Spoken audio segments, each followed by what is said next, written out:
اعوذ باللہ من الشیطان الرجیم، بسم اللہ الرحمن الرحیم۔ لہٰذا نیکیوں میں ایک دوسرے سے آگے بڑھنے کی کوشش کرو۔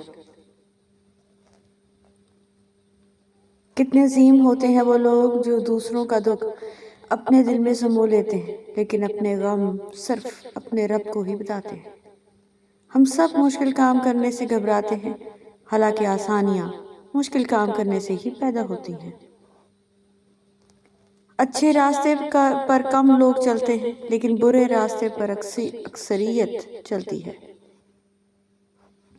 جب انسان سمجھتا ہے کہ وہ غلط بھی ہو سکتا ہے، تب وہ ٹھیک ہونے لگتا ہے۔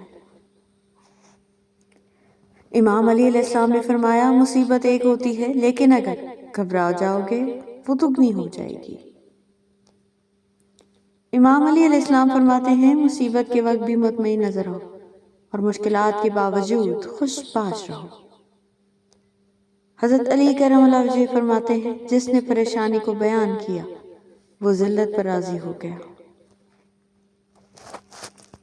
ہر دعا اٹکی ہوتی ہے جب تک تو اپنے نبی صلی اللہ علیہ وآلہ وسلم پر درود نہ بھیجے۔ امام علی علیہ السلام۔ بے شک اچھا وقت صبر مانگتا ہے، بے شک۔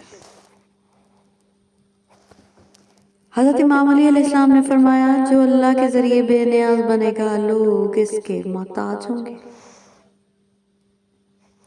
امیر کائنات امام علی علیہ السلام ارشاد فرماتے ہیں، انسان کی بدترین مصروفیت اس کا فضول وقت ہے۔ نیند بہت قیمتی چیز ہے، اس لیے تو اسے سونا کہتے ہیں۔ جیسا سلوک تو مخلوق کے ساتھ کرے گا، وہی سلوک اللہ تیرے ساتھ کرے گا۔ گناہوں سے توبہ کرنا بیماریوں سے نجات حاصل کرنے کا پہلا قدم ہے۔ توبہ روح کا غسل ہے، جتنی بار کی جائے روح میں نکھار پیدا ہو جاتا ہے۔ امام علی علیہ السلام۔ حضرت علی رضی اللہ عنہ فرماتے ہیں، فرش والے تمہارا کچھ نہیں بگاڑ سکتے اگر عرش والے تمہارے سے تمہارا تعلق مضبوط ہے۔ حضرت امام علی علیہ السلام نے فرمایا، عقل مند کمال کا اور جاہل مال کا طلبکار ہوتا ہے۔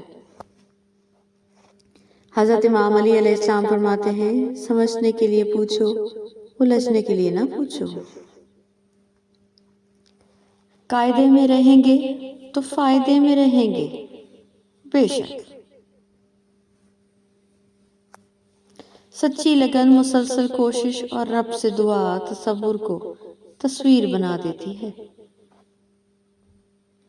تمام خوبیوں میں افضل خوبی خود کی خامیوں کو پہچاننا ہے۔ نرم لہجہ ہمیشہ مضبوط اور عظیم رشتے تخلیق کرتا ہے، بے شک۔ ایک کرم یہ بھی ہو مجھ پر کہ میں اربوں لوگوں میں پیدا مسلمان ہوا، بے شک۔ Thank you so much for watching. Please don't forget to subscribe our channel.